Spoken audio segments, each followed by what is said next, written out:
Mesdames et messieurs, bonsoir pour cette première édition. Tout de suite les titres.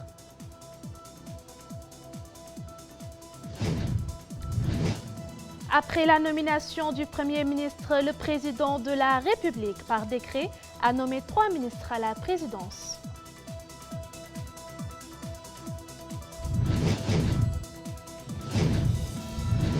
Sahel TV fait son retour dans la scène médiatique avec une programmation audacieuse et un professionnalisme renouvelé.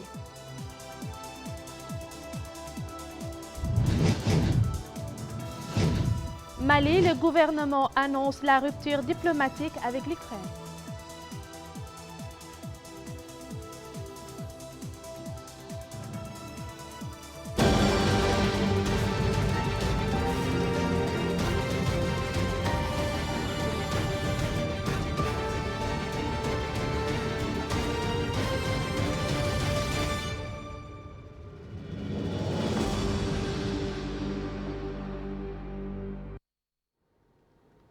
Rebonsoir chers téléspectateurs.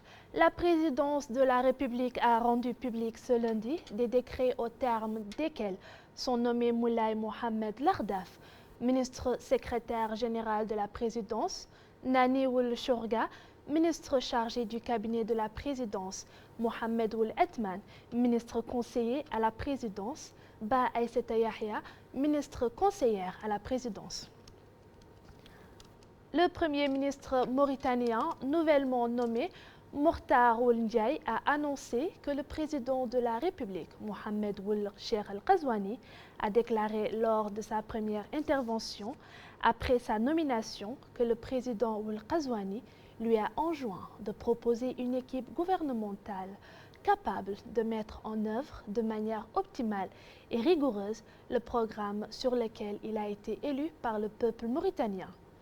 Il a également souligné que cette équipe doit être cohérente, homogène et posséder l'expérience, l'expertise et la compétence nécessaires.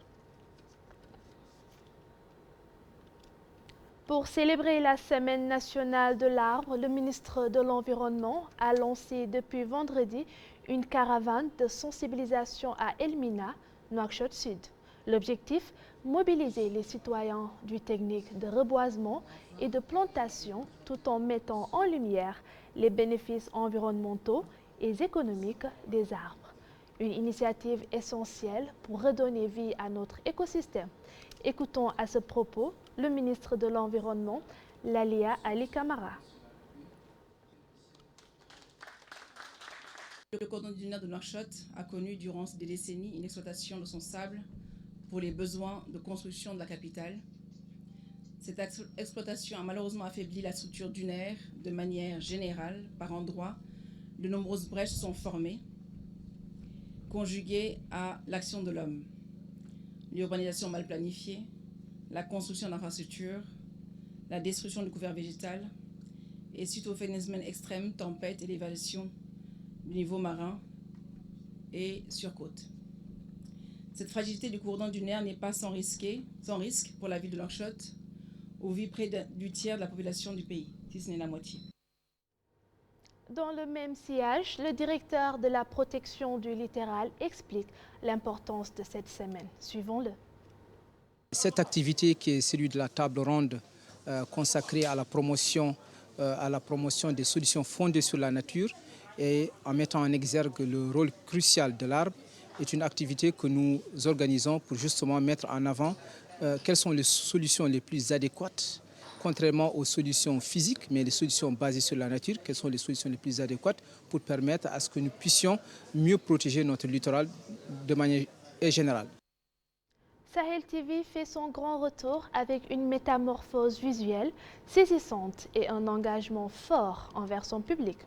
Dédiée à relayer les voix des communautés à travers le pays, la chaîne vise à traiter les enjeux locaux et nationaux avec une programmation audacieuse et un professionnalisme renouvelé.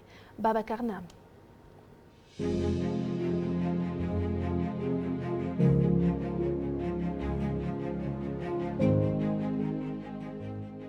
La chaîne Sahel TV fait son retour en force avec une métamorphose visuelle sans précédent. Après une absence prolongée, elle s'engage à compenser ce manque en offrant une proximité inégalée avec son audience. Son slogan « Sahel, la plus proche de vous » n'est pas qu'une simple accroche. Il incarne une réalité vivante.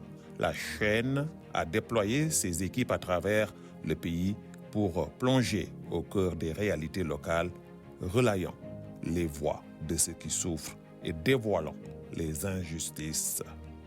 En partageant les joies et les peines des communautés, Sahel TV met en lumière les aspirations et les défis de ses concitoyens, vivant à leur côté les nuances de leur quotidien.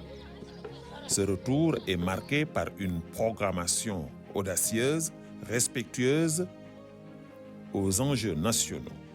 Sahel TV ambitionne de traiter les problématiques du pays avec un professionnalisme renouvelé, affirmant que la nation se construit sur des principes et des lieux plus que sur des intérêts individuels. Avec une portée internationale accrue, la chaîne couvrira l'actualité régionale des capitales comme Paris et Washington et des pays voisins tels que le Sénégal et le Mali. En réaffirmant la liberté d'expression et en redéfinissant les standards du journalisme, Sahel TV se donne une mission de redorer le blason d'une profession souvent critiquée, avec une vision audacieuse et des objectifs clairs. Elle promet d'accompagner l'actualité politique, économique et sociale.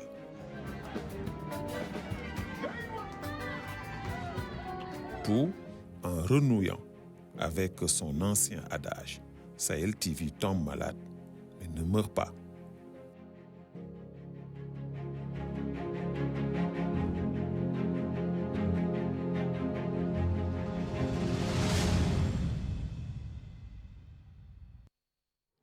La station Étoile du Sud, autrefois florissante, entre Tigant et l'océan Atlantique, est désormais un vestige de son passé.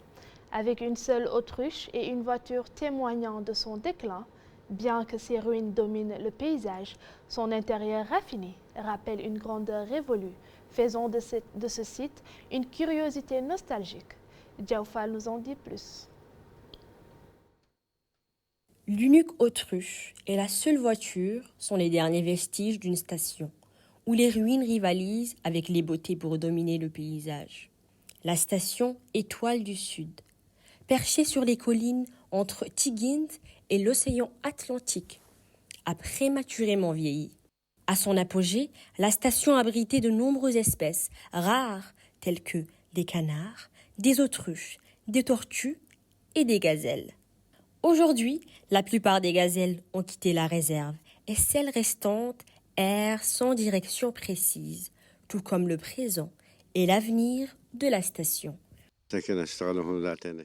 Nous avons longtemps travaillé ici comme chauffeurs, même si nous le faisons plus maintenant. C'est un bel endroit où les gens viennent très souvent, surtout pendant l'hivernage et un peu en été. L'intérieur de la station, avec ses chaises disposées harmonieusement et une touche artistique distinctive, contraste avec son extérieur dégradé. Ce décor, autrefois majestueux, reflète le passé de la station. Il y avait énormément d'animaux, Masha'Allah. Il y avait beaucoup de gazelles, même si bon nombre sont morts ou perdus il y a 5 ou 6 ans. Bien que Étoile du Sud ait ambitionné de redéfinir le tourisme dans la région, elle a été rattrapée par les réalités du déclin. Malgré cela, elle demeure une étoile parmi toutes les tentatives de développement touristique, conservant une aura de grandeur malgré son histoire révolue. Cosmos Energy s'attend à ce que la première cargaison de gaz naturel liquéfié soit exportée au dernier trimestre de cette année depuis le champ d'Ahmeyim partagé entre la Mauritanie et le Sénégal. La société, dans son rapport sur les résultats opérationnels et financiers du deuxième trimestre de l'année, s'attend également à ce que la capacité de production des 4 puits forêts soit bien supérieure à celle requise, soulignant que le champ continue de progresser, ce qu'il est qualifié de bon, surtout après l'installation et la stabilisation de tous ses composants.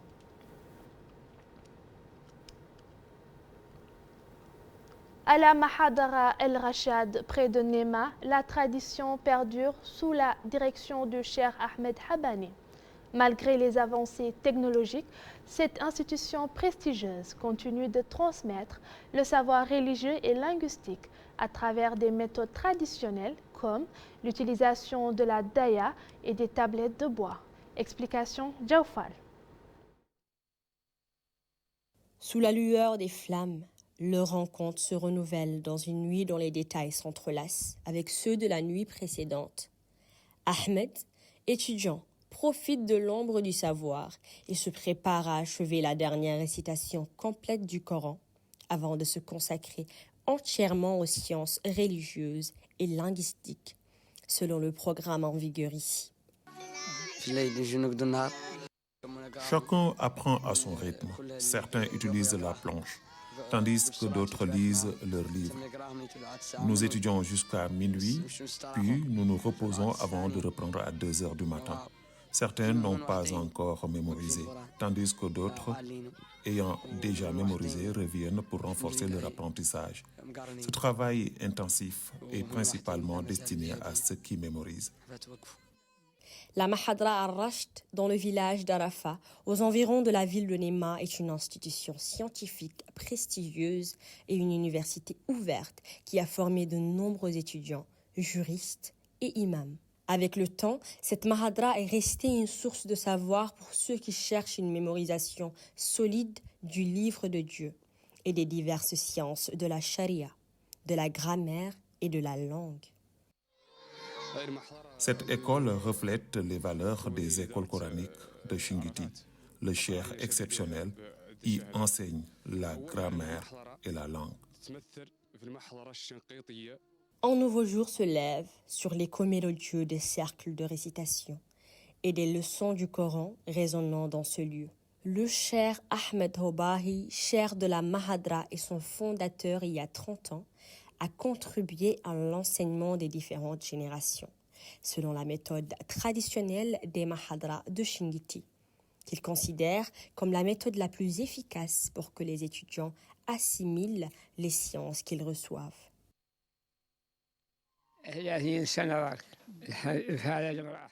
Nous avons créé cette école il y a 30 ans et nous nous sommes installés à Nema. Depuis plusieurs années, elle n'accueille plus que des élèves pour les enseigner.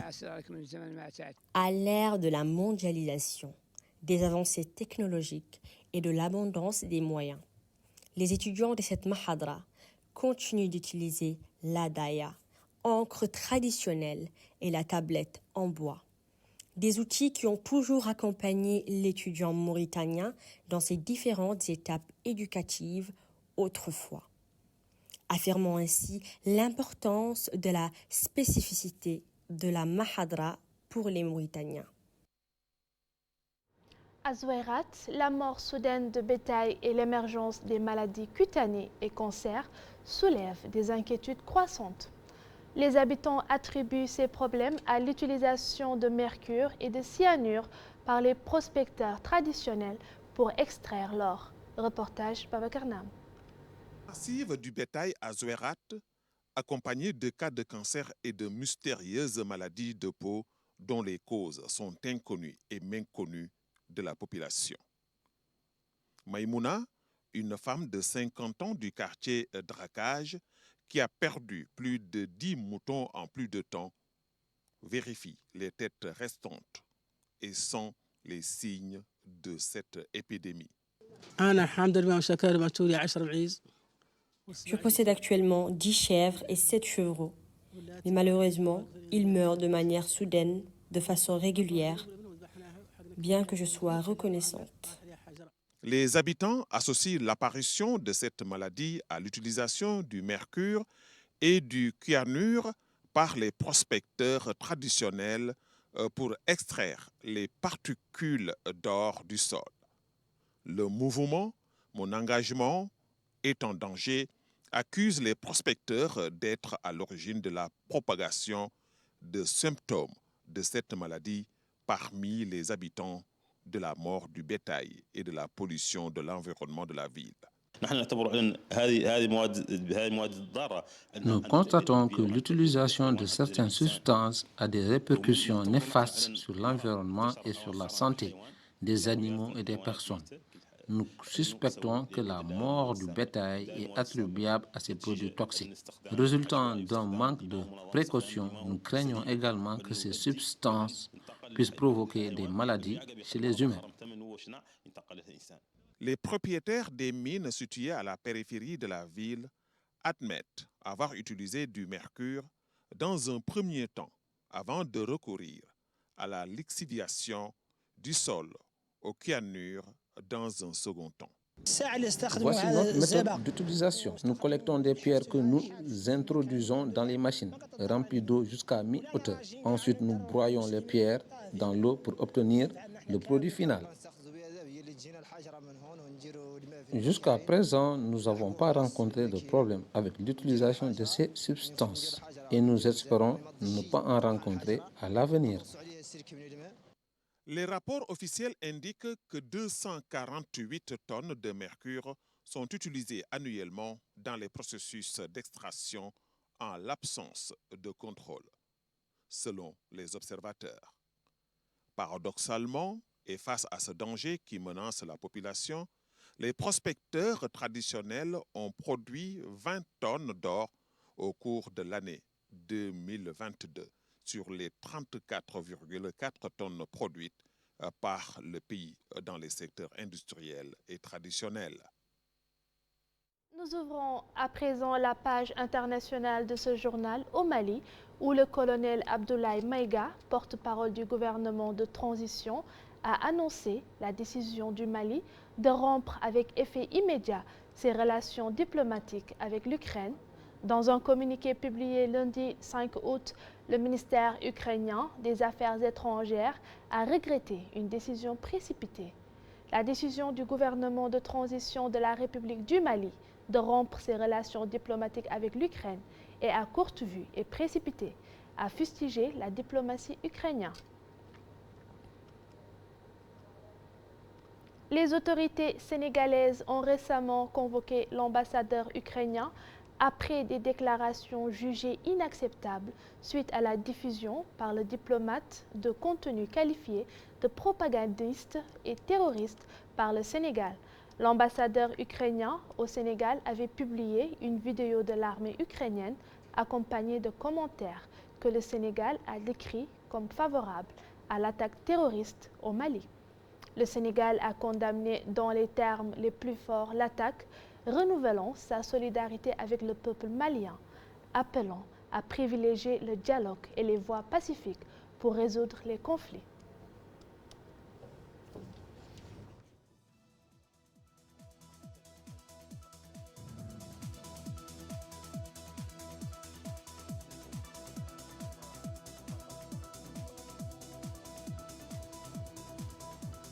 Ainsi s'achève cette édition. Merci de l'avoir suivi. Le rappel des titres. Après la nomination du Premier ministre, le président de la République, par décret, a nommé 3 ministres à la présidence.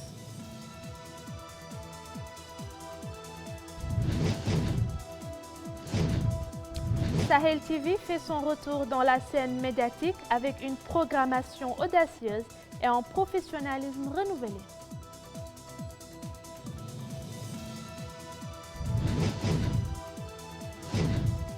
Mali, le gouvernement annonce la rupture diplomatique avec l'Ukraine.